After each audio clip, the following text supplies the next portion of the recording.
বিশ্বকাপের ব্যর্থতার পর নতুন করে পথ চলা শুরু করতে চায় ইতালি। সেই লক্ষ্যেই জাতীয় দলের নতুন কোচ হিসেবে আন্দ্রেয়া পিরলোকে দায়িত্ব দেওয়ার প্রস্তুতি নিচ্ছে ইতালিয়ান ফুটবল ফেডারেশন। তবে আনুষ্ঠানিক ঘোষণা দেওয়ার আগেই বড় এক বিতর্কে ইতালির কিংবদন্তি এই মিডফিল্ডার। ফেডারেশনের নতুন টেকনিক্যাল ডিরেক্টর পাওলো মালদিনি ও তার উপদেষ্টা লিওনার্দো প্রথমে পেপ গার্দিওলাকে কোচ করার চেষ্টা করেছিলেন। কয়েকদিন আলোচনা চললেও শেষ পর্যন্ত সেই প্রস্তাব ফিরিয়ে দেন গার্দিওলা। এরপর পছন্দের তালিকায় শীর্ষে উঠে আসে আন্দ্রেয়া পিরলোর নাম। কিন্তু বাধা হয়ে দাঁড়িয়েছে তার রাশিয়ার একটি স্পোর্টস বেটিং প্রতিষ্ঠানের সঙ্গে সম্পর্ক।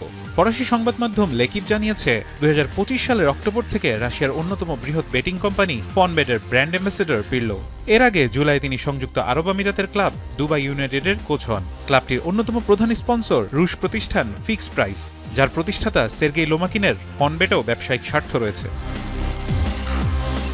গত মে মাসে মস্কোয় ওই প্রতিষ্ঠানের এক অনুষ্ঠানে অংশ নেওয়ার পর থেকেই সমালোচনার মুখে পড়েন পিরলো। এবার ইতালির কোচ হওয়ার আলোচনায় সেই বিতর্ক আরও তীব্র হয়েছে। ইউরোপীয় পার্লামেন্টের ভাইস প্রেসিডেন্ট পিনা পিচিয়ার্নো অভিযোগ করেছেন, ইউক্রেনে যুদ্ধ চলাকালে রুশ প্রতিষ্ঠানের সঙ্গে কাজ করে পিরলো ভুল বার্তা দিয়েছেন। তার ভাষায়, এমন একজনকে জাতীয় দলের দায়িত্ব দেওয়া হবে গুরুতর ভুল।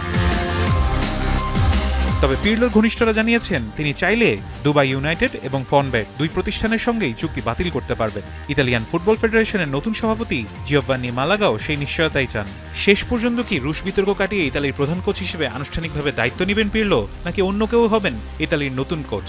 উত্তর জানা যাবে খুব শীঘ্রই। ফারহান ইহসান, এখন।